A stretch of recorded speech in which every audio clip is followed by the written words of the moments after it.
Hello friends and welcome back to my channel, Blue Nose Trading. My name is Tori Solis and today I'm going to go over how to open and pull a cylinder, or at least how I do it anyway. The first step is to center the clay. If you don't know how to center your clay, you can check out the past video that I made in this series here. Once you have the clay center and pushed into a puck, you need to open the clay in the center. Lots of people use lots of different combinations of fingers to make it work for them. For me personally, I use my middle finger and pointer fingers.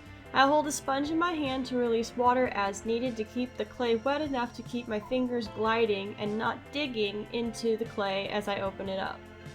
You want to use enough water that you're spreading the clay out as you open rather than pulling chunks of it out onto your fingers. With the centered clay spinning at medium speed, push down with even, firm pressure in your fingers down into the center of the clay while keeping adequate amounts of water for glide. After making your initial opening, if you're new, it's a good idea to use the needle tool to check how far you've gone down into the clay. Stick the needle tool into the clay, put your finger against the clay, and pull the tool out slowly. The space between your finger and the end of the tool is the depth of your pot. Eventually, you're going to develop a potter sense that tells you the depth and you won't need the needle tool anymore. When you have the floor depth that you want, it's time to finish opening to make the floor for your vessel. You want to pull your fingers towards you while maintaining a pressure against the clay at the depth you opened it up to. You pull the clay outward, making the floor of your vessel wider. If the sides of your vessel get a little crazy, you can gently compress them back into place by applying a soft grip with your fingers and sponge to recenter the clay. This is kind of hard to explain, but you can gently grasp the clay and let it spin through your hands to recenter. When you're doing this, you are not applying any real force, you're just allowing the spinning to work the clay center into your stabilized fingers. After opening fully, it's a good idea to use your finger or a sponge, or a combination of the both, to compress and even out the bottom of the pot. I recommend that you do this step now because it can be a lot more difficult to smooth out a bottom once you have your walls and form completed. If you have air in your clay, sometimes it's going to pop as you open, and sometimes it's going to throw your opening off center. Wedge your clay well before throwing if you're finding air bubbles to be a problem for you. You can find a video on how to wedge here. After opening your clay and hopefully maintaining center throughout the process, it's time to pull your walls. I typically make pots in 3 pulls. The first pull is a firm knuckle pull that evens out the clay mass. I typically like to make my first pull inward to create a somewhat conical shape. This helps to work against the outward pulling force of the wheel spinning.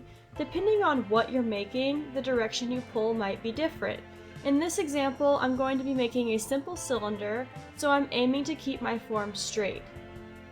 It is important to maintain moisture as you pull. I usually squeeze a sponge down the side of my hand as I go into the pot while spinning the wheel to wet the inner walls, and use the sponge on the outside with my fingers to pull upwards. Lots of people pull without a sponge. Just do what feels right for you and your clay body. On my second pull, I use my middle finger on the inside, ever so slightly higher but softly pinching with my outer pointer finger. Which fingers you use is totally up to you, just find what feels right. The point is that you are moving the clay upward in an even way in the shape that you desire. On the second pull, I'm also setting the thickness of my rim. The third pull is an all-out climb from the very bottom for evenness and height. Remember that most of the clay is at the bottom of your pot, and you want to pull with the most pressure at the bottom and slowly decrease pressure as you get closer to the rim of the pot. It can take a lot of time fiddling with the nuance of position and pressure to get this just right, and you're going to have to practice. If the clay is ripping or catching, you probably need more water. If the clay is flopping around and collapsing, you probably use too much water, or you push the limits of gravity too far. As you pull, you want to keep your wheel spinning at a medium speed. If you go too fast, you're likely to lose control when you're starting out. And if you go too slow, you're likely to make lots of weird warps, wobbles, and inconsistencies in your wall as you're pulling. As you get more practice, you'll be able to pull taller and faster. Start out at a comfortable and confident medium speed and focus on raising clay from the bottom of the pot. The key is to pull in tandem with your rotations. I feel that I personally have an aggressive approach to pulling. I use more force than many people and tend to go a bit faster. Sometimes I still pull too hard and pull through my pieces if the clay is softer than I'm expecting it to be.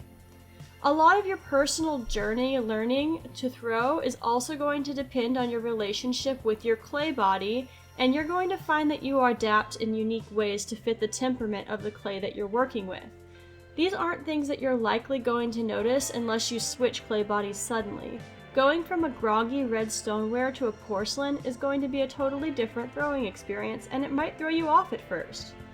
If you want to check on how even your walls are and see if you're leaving too much clay at the bottom of your pot, you can always take a cross section. I like to do this at least once a year now, and I did it a lot more when I was just getting started. In this cross section, you can see my walls are consistent and even. I like to make thicker rims with an inward lip that I modify later, so that's just a bit of a muscle memory habit when I throw at this point. On this example, I'd also like to ideally have a little bit thicker of a base to create a more recessed foot ring when trimming. What's important here is that you can see the shape you're making, and you're going to be able to see anywhere that you're leaving too much clay by not using enough consistent pressure, or using too much pressure and pulling an area too thin.